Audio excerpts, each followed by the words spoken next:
Hello,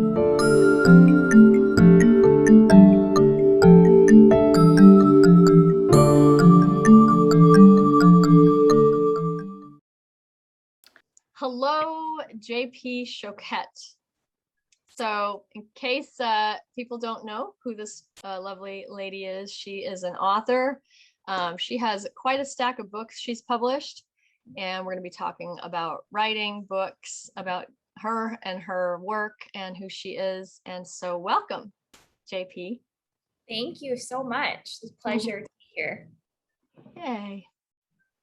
So actually, JP, would you do us the honor of like kind of introducing what you do and like the genre and, you know, for those who might not be aware? Sure, of course.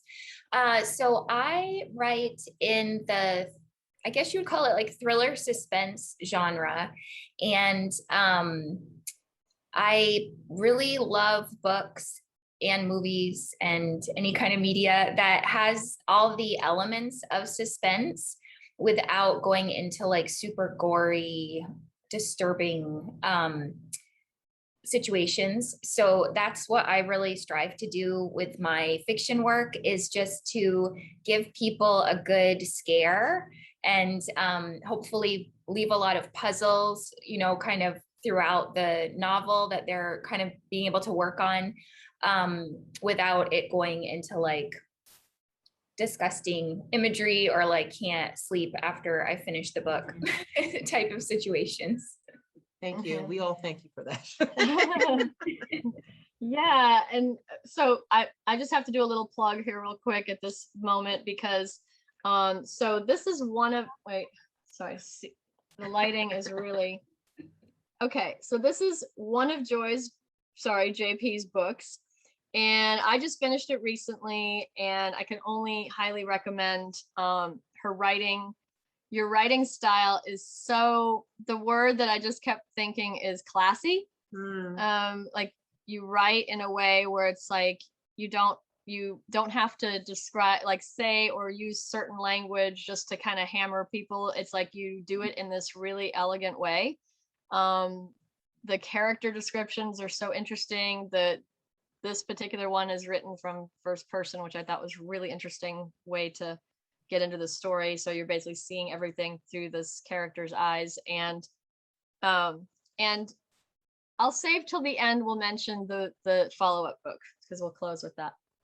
Thank you so much, Monique. Yeah, I could go on. It really is just a style of writing and in a genre that, like, because I was hesitant to, because I'm not a somebody who can really read horror. I used to as a teenager, and so to read something that keeps me hooked in. It's like, to me, it's like partly like a mystery. I'm in it. I'm trying to figure out who the perpetrators are and all this kind of stuff. And I can definitely read it before bed. This is incredible to me. So yeah, highly recommend. And I would say, because like I actually grew up with 5 brothers and sisters, 3 sisters, 2 brothers specifically. And my 2 of my sisters, they're big readers and writers. And I actually grew up in a household where my sister would tell us stories at night. Even in my 20s, I would still listen to these stories. And they were generally in the supernatural realm. And I'm curious to know, like, when you're like reading and writing, what is essentially what would you say the benefits are to reading and or writing fiction? Oh, that's a really good question. And I think the benefits are great for both reading and writing. I think one of the most important ones for myself, and I think a lot of other readers, is that imaginative piece and the ability to see all of these situations and characters and build these worlds kind of in our minds, in our imagination, and be able to, it's almost like entering a different realm. Reading is kind of magical in that way. I don't think you get quite the same benefits from watching a movie or seeing a play. It's different. But I feel like reading is kind of unique in that you're being told a story through the pages of this book, and you are going on this adventure, this journey, this, it could be frightening or fun or fantastical, but you're traveling with the author almost on this journey in your imagination. So in that way, it's just kind of insane to think that I can write something, or any author can write something and bring readers kind of into your own imagination through their imaginations. It's really, it's kind of mind blowing. It's really cool. Yeah, that's amazing. I love that description. Because ultimately too, there's that like with fiction, it's like the reader is more active, like in comparing to a film. It's like, even though I love film, but it's like your brain isn't as active as when you're reading it, and it's like you're actually going the places where the characters are going in your in, like you said, in your imagination. Yeah. So, Yeah. yeah. I love film as well. And it's not that one is better than the other, but I just feel like it's a different way of interacting with media, for lack of a better word. It's a different, a different kind of trajectory. Yeah, totally. What is your what's your writing routine? Or like, if somebody that's not a regular writer and they're like, oh, they just like, because a lot of times it helps to hear other writers and authors who've published work to kind of get a feel for what your process might be. Yeah, so I have learned over time that I really need to trust my intuitive side when it comes to writing. And I started out for many, many years. I've always loved writing, but for years I could not publish, or I couldn't even finish a manuscript. I was desperate to publish a novel someday, and I just kept stopping and starting and getting really into a manuscript and then throwing it aside and going after something else. And I thought, gosh, like, what is wrong with me? Why can't I ever just finish what I start? Why do I keep either getting distracted or discouraged and just starting over? It feels like you're spinning your wheels. And so I tried everything that I could think of. I read all the magazine articles, in Writer's Digest, and tried, like, I would watch interviews or listen to interviews of famous authors that I really looked up to.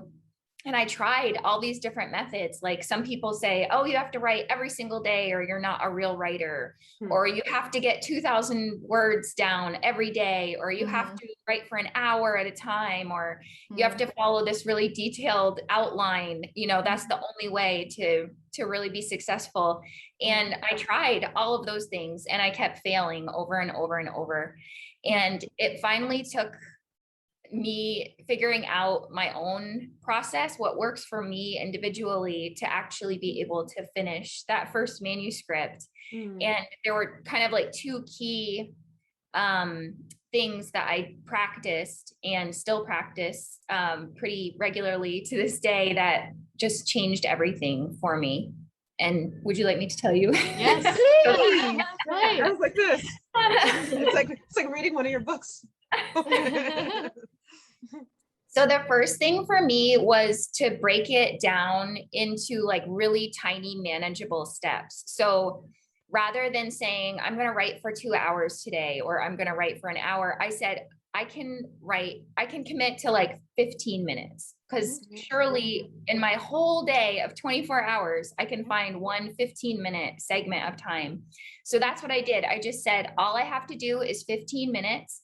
And if I just sit there and the words aren't coming, I'm just going to probably get bored enough that I'm going to write something, even if I think it's garbage. But that really helped me a lot, because often I think it's the resistance showing up, just like if you're trying to start an exercise program or kind of any new healthy habit you're trying to form, it's usually the getting started piece that's the worst. So once you get going, then you're kind of excited, you sort of, things start to flow, things start to happen, right?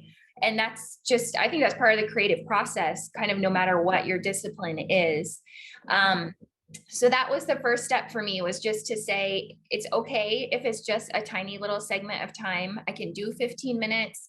And then I started being really consistent, because it wasn't so overwhelming. It wasn't so scary. It wasn't, you know, it was 15 minutes. Like by the time I got started and wrote a couple paragraphs, time was up. So, and then the second thing that I did that was very, very helpful, and is also, it's so simple and hard all at the same time, is to not let myself go back and reread what I had written. Oh, interesting. Yes. And it's not comfortable, but it is really beneficial, because when you're writing or creating anything, you're in that right brain creative mindset. And that's what you need. You just need to be outpouring. And then when you are in the editing phase, that's your left brain, and you're looking for everything wrong, and you're picking things apart, and you're trying to fix it. You're trying to make it better, but trying to do both at the same time, it really messes some people up. Not everyone. Some people can do it easily and switch back and forth. Some people, I have a friend who actually like edits as she writes, so that her first draft is really like her third draft. But for me, that just did not work at all. So I stopped rereading what I'd written the day before. I would just let myself go back and read like maybe a paragraph or so, just to like recenter me in the story and make sure that I knew what was going on and where I was going. And that was it. I like that. That's actually, I'm like, I think I'm going to use that in life in general somehow. Because that makes a lot of sense. Because I'm more like your friend. I'm not really so much of a writer, and like, it's not like a passion, but when I am feeling the need to like write, like, you know, just for fun, I have to immediately go back to reread, but it totally changes your focus. It's like, you should be continuing to outpour. I love this. That's really, no, I'm like, oh, wow. Okay. I'm going to try this, JP. I'm curious though, with you going over your routine, what was your inspiration as a kid when you decided, I like this writing thing? Like, what happened? Did you have a thought? Was there like a memory? Like, what brought you to writing? Well, like a lot of writers and authors, I've always been drawn to writing. I feel like that's one of the easiest ways for me to communicate and just to almost process what I'm feeling and experiencing in life. So I've always written. I remember when I was really young, making like little books with staples, and like I was illustrating the little books, and I had a pen pal at one point. I don't even remember how we met, but we decided we were going to have a magazine. And so I would like write the stories, and she was doing all the illustrations. We would like mail it in the mail back and forth to each other. And we had like this completed magazine, and it was so fun. But then when I went to college, you know, even in high school and then in college, I never really thought of writing as a career option. I wanted to be either a veterinarian, or I wanted to be a photojournalist for National Geographic. And so I went into college thinking, I had narrowed it down to the veterinarian idea by the time I went to college. But then I took a gap year, and I worked in a veterinarian's office for like a year and a half. And that combined with organic biology changed my mind. And I was like, no, I don't think I'm going to be able to go that route. So I ended up getting my degree in psychology, and went and worked in human services for several years. And there was quite a long period of time where I wasn't writing, and other than like journaling, prayer journaling, or just regular kind of brain dump journaling. But then I got really burned out in human services, and I took a temp job. Was just trying to figure out like, what am I going to do? I can't do this for the rest of my life. I can't, like, keep being a case manager. It's not a good fit for me. but what are my other options? You know, am I gonna have to go back to school? And my oldest sister was actually freelance writing at that time. And she said to me kind of offhandedly, why don't you try freelance writing? You've always liked writing and, you know, you're decent at it. And so I did. I started doing that part-time while I had this temp job. And from there, things just kind of progressed and snowballed. And now I've been writing as my career for about, it'll be 14 years in January. Come Wow. on. Yeah. That's It's amazing. Yeah. I mean, she has like I said, like a stack of books she's written. And, Oh, yeah. because Mo knows, like, I am like a huge advocate for people who have like a gift and a passion and they're actually making a living from that. That is such a blessing. Yes, Such a it blessing. is. Yeah. Oh my gosh. I feel the same way. Like for me, there's so much meaning to be found in like having a career that lines up with your values and your interests and your passions. It's really, it really is life-changing, I think. Preach, JP, preach. Yep. Oh my goodness. Wow. Hey, this is why we wanted to interview. Oh my God, okay. I hear you, Lord. I hear you. Yeah. So can you talk a bit about some of the, because I don't want to give it away. So can you talk about some of the themes that come up in your stories? Because I was just telling Paige before we got on the call, one of the things I liked about this is the subject matter that it has to do with. So and the way that you've addressed it really just in a really unique way. So yeah, if you want to talk about, and I know that you have other themes too, but specifically. Yeah. So a recurring theme in my work, and this isn't anything I planned, but I just noticed over time that this theme was kind of coming up again and again, was kind of the underdog or someone with very minimal, or at least to them, skills and abilities, kind of tackling this like larger than life problem or this larger than life evil and kind of coming out on the other side of it. Not that they breeze through and there's no turmoil involved, but just that they are much stronger than they think they are, and that the hero or heroine kind of comes out from a really sometimes awful situation, still feeling hopeful. So I think hope is another theme, that no matter how dark or scary or awful a situation is that some of the characters find themselves in, that I always try to weave kind of some strands of hope throughout the whole novel and leave the reader feeling at the end like, wow, that was incredibly awful, and like I don't know what I would do in that situation, but I'm leaving this book with the feeling that all is not lost, and there's always something or someone on the horizon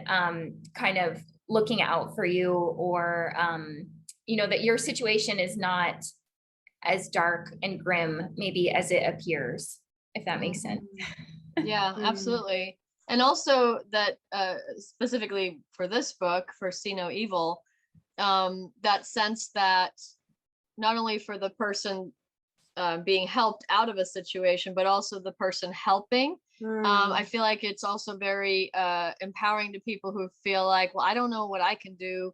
There's so little I can do. And also it shows like how, yeah, but if you're determined to help somebody, there's a way, Right. Yes, that's true. Yeah. That's a good observation. Yeah. I think sometimes, especially today with all like social media and news and everything like coming at us all the time, it's very, very easy to feel like, well, I can't do anything about those big problems, and we just take this kind of passive, depressed stance, like, oh, well, the world's awful and I can't do anything to make it better. But in fact, the opposite is true. And if every one of us, did one little thing like every day or every week to make the world a better place or to help one person, imagine like the benefit and the impact that could have. Yeah. That's so true. Yeah. Can I mention one of the themes or elements of the Yes, of story? Okay, so which is one of the things I so appreciate about this book is it's addressing things relating to sex trafficking.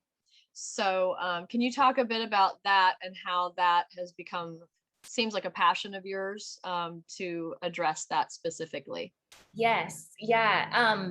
That topic was something that I was introduced to, boy, I think it was probably like it was probably like the earlier mid 2000s. And I was reading an article in this Christian women's magazine, which I think is out of, I think it's defunct now, but it was this great magazine. And I was flipping through and I started reading this article about sex trafficking and I was horrified. I could not believe that this was happening and that I had lived, like 20 something years not knowing anything about it. And immediately I was just like, I have to do something to make this better, to like do my little part to help. And so from that point, I contacted the organization. I believe the article was about Shared Hope International, which I think is still around. And so I contacted them for more information and they sent me some materials.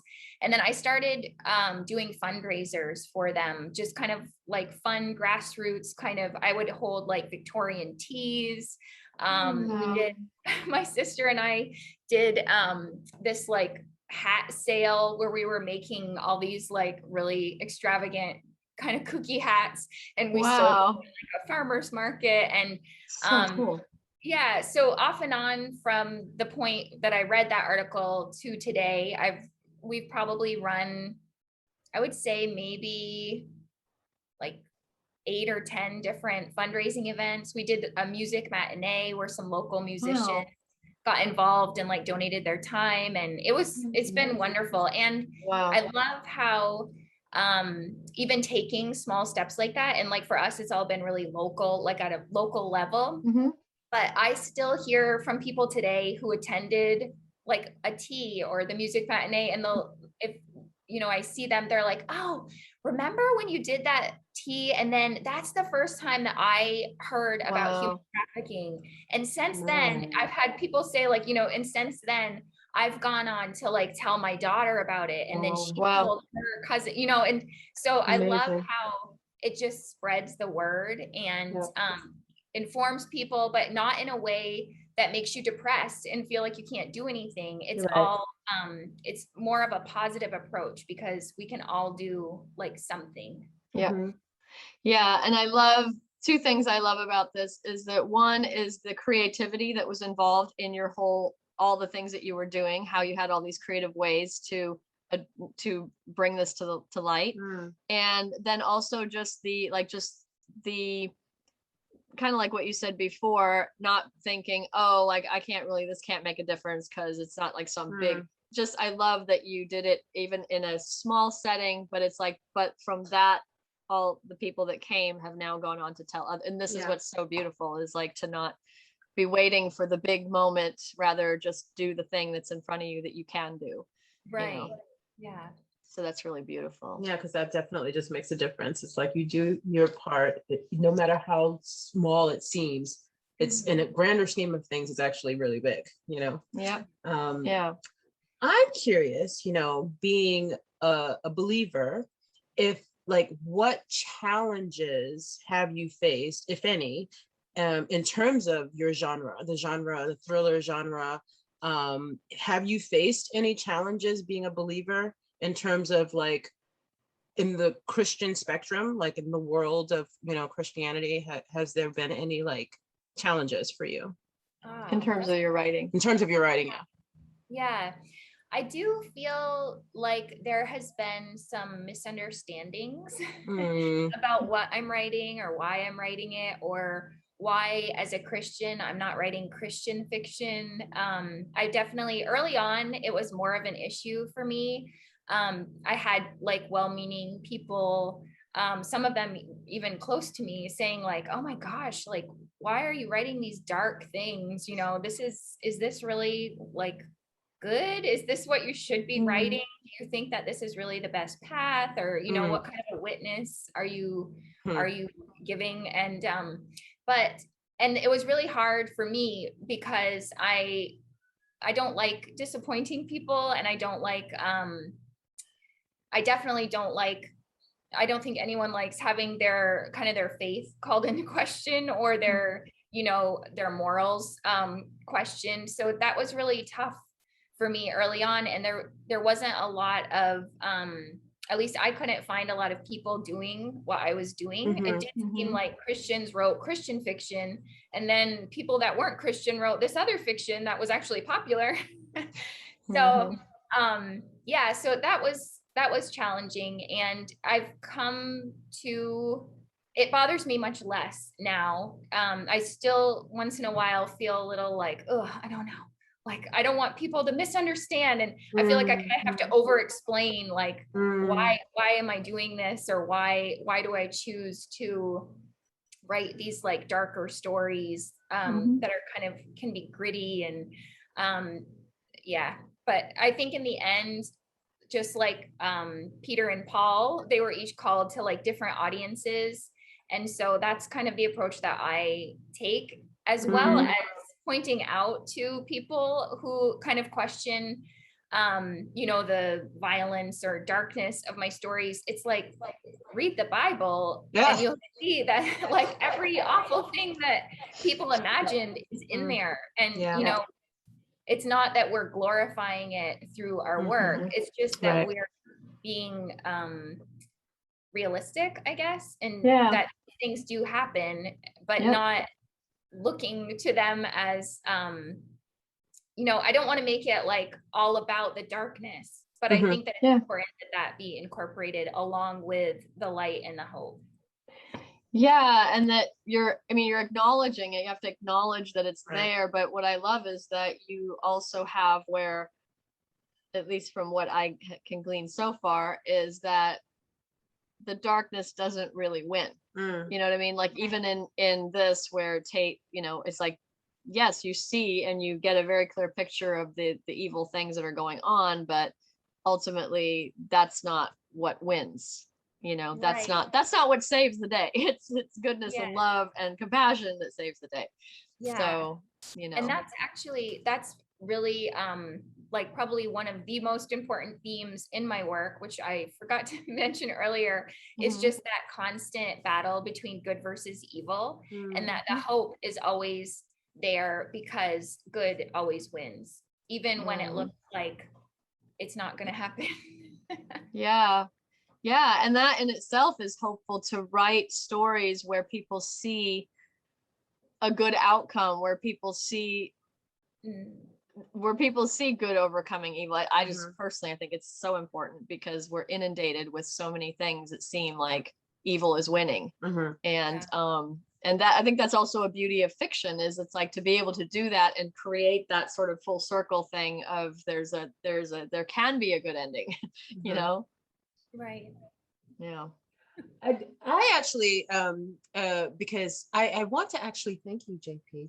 You have no idea that you've done this, but I once upon a time, I was actually talking to Mo about this today. I used to read so much, and then social media was introduced, and I don't know what's happened, but like just recently I'm like, Paige, what are you doing? So I'm getting to a point back to, like, you know, getting back to my roots of reading, because I used to love reading a lot.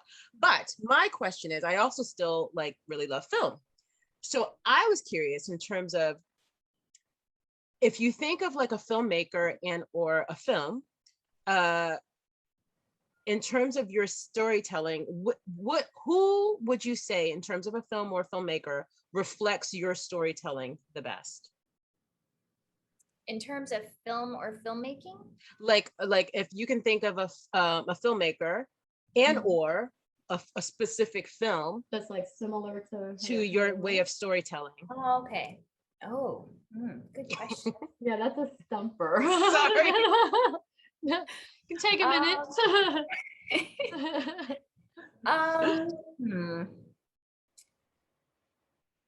Or even people that inspire you the way they write or something like that. Yeah. Yeah, I think, I mean, writing wise, definitely an early influence was Frank Peretti, who wrote, if listeners don't know, like Piercing the Darkness, This Present Darkness, and other books. And definitely that the elements, the spiritual elements, the good versus evil, in his books, it was more clearly defined, like spiritual warfare. But he was definitely an early influence. And I am stumped on this movie question. I love movies, and like all these movies are going through my brain, but I'm like, I'm not sure if it's quite like that. Well, if you think of something that's like after we're like done with the interview later, you're like, oh, why didn't I think? Just email me, and then we'll put it in the newsletter when we send out the thing. We'll be like, by the way, here was our answer too. I think it'd be actually interesting if you think of something. But I would be curious. Go ahead. Oh, sorry. Go ahead. Well, no, actually.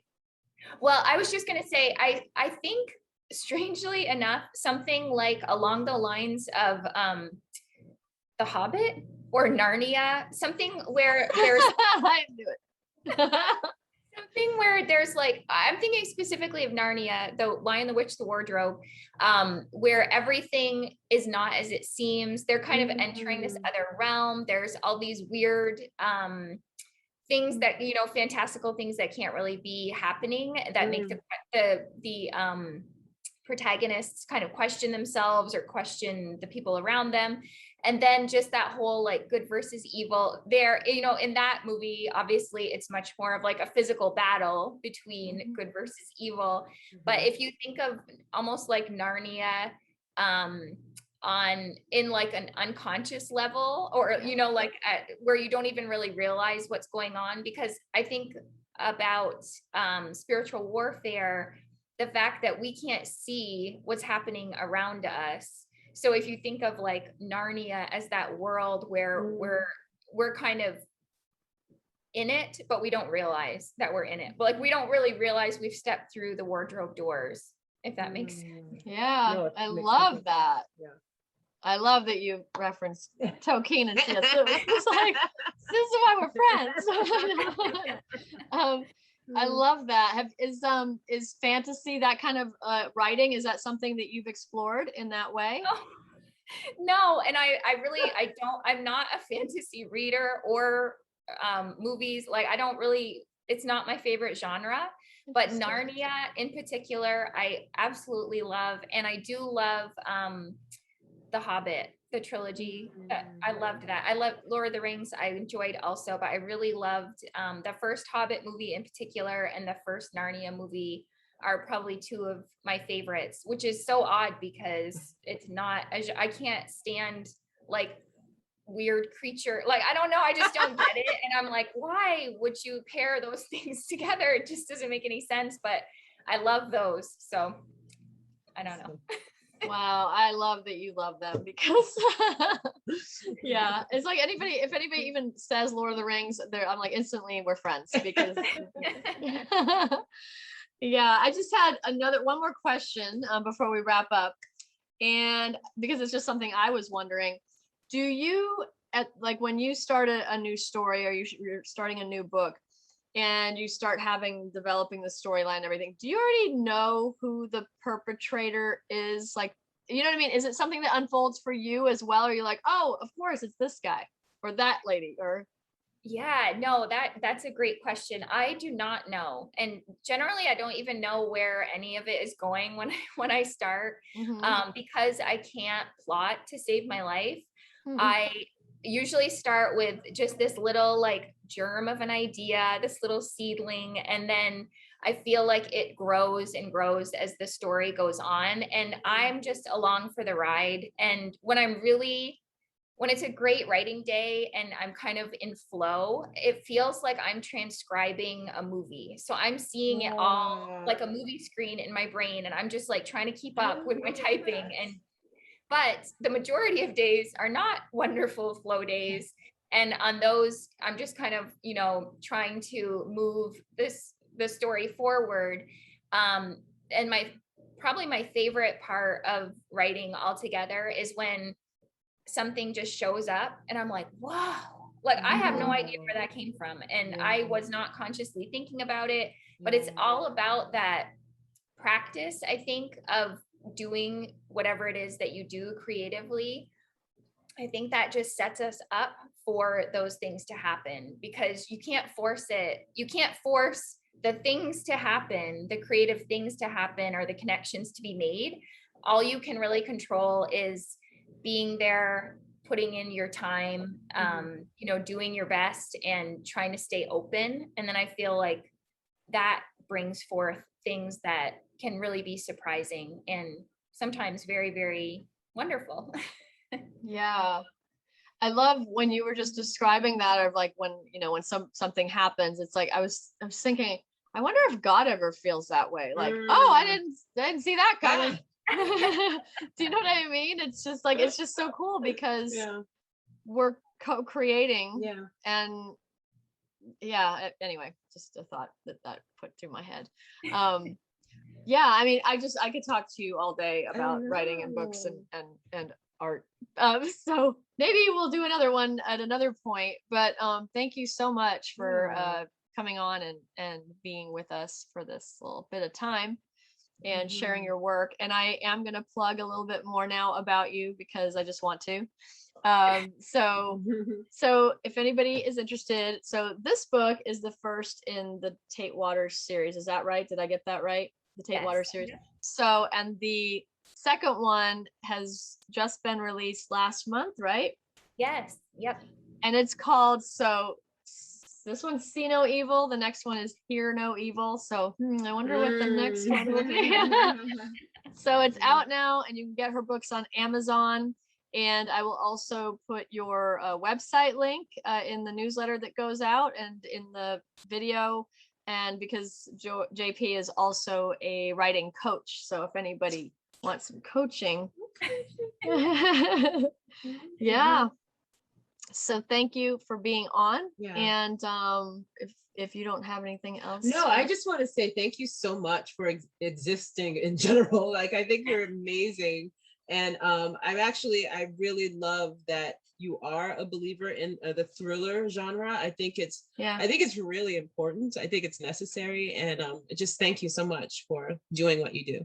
Yeah, and being faithful to your call. Exactly. For your life. Thank you both so much. This was so wonderful and very uplifting for me. So yay.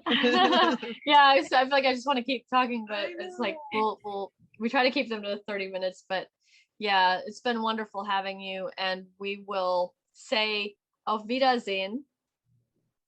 And again.